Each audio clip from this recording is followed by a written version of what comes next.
Hey all, Steve from GuitarNiche here. I wanted to share with you my method of taking knobs off safely without destroying them, so to speak, which is a good thing, right? And really it comes down to this simple little tool, not to rag around the knob and pulling it up, or knob puller, or things of that nature. This is a simple tongue depressor. I've used it a few times, and what I've done is I've ground down or sanded down the edges on each end there to be able to get underneath the knob itself. And being that this is guitar friendly to begin with,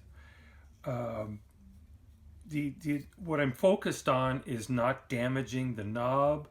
I've seen sometimes people that don't know what they're doing, they'll pull the whole shaft out, and it just gets ugly, right?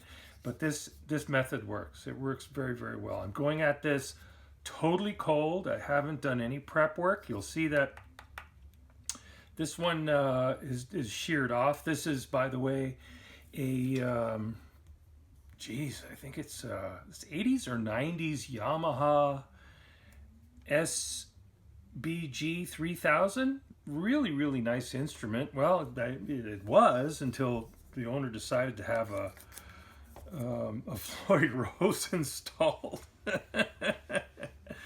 Yeah, well, that's just the way it goes. Anyway, so on to the point of the video here. So what I'm going to do is I'm just going to get this knob rotated all the way around to one way, and I'm just going to stick this underneath. And all I'm going to do is just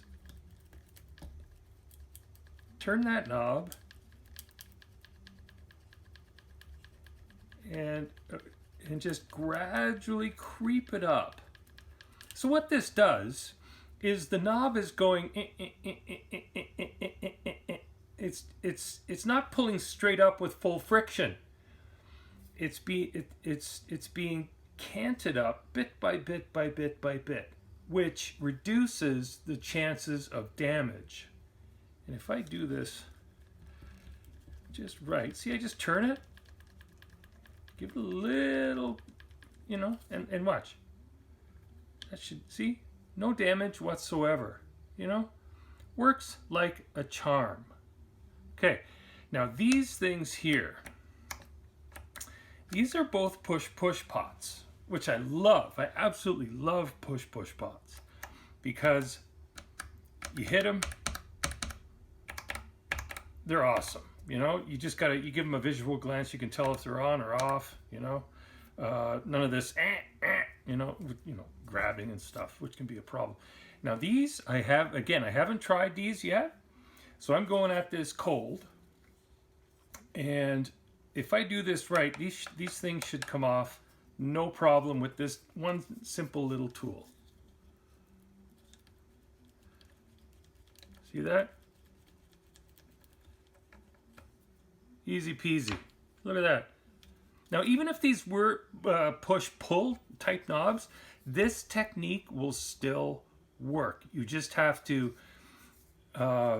get the right kind of flatness or bevel on the end of the tool. Again, this is wood, guitar friendly, etc. And especially knobs that are really tight to the surface, you can get underneath them and get purchase really, really well. I have noticed that though with the reflector knobs, some of the old school acrylic reflector knobs, they are super brittle. You got to be really, really careful with those. Those things will break on you no matter what. So anyway, again, we are off to the races with this last one. If you get the knob up high enough, you can actually, you'll see that there's the washer and then there's the nut itself. So you can use the tool to go from the washer up into the nut once you get enough lift on it. This has worked flawless for me for many, many, many, many years. No, I'm not going to play with that. And if it's coming up and you still can't, you know, you're getting kind of too much angle on it, put a little you know, back plate underneath it, like a little piece of backing or something like that, like a flat, you know. I'll turn that over there. Okay, so the nice side's down, just so I can get proper leverage without you know, too much. What's the word? Angle or you know what I mean. Anyway, I'll get on with the show. Anyway, this is loose enough. I'll just pull that off. Anyway, so anyway, all the knobs are off. Easy peasy, lemon squeezy. Bob's your uncle. Hope you enjoyed that. Anyway, thanks for watching, and like and subscribe. Carry on. Have a great day. Cheers.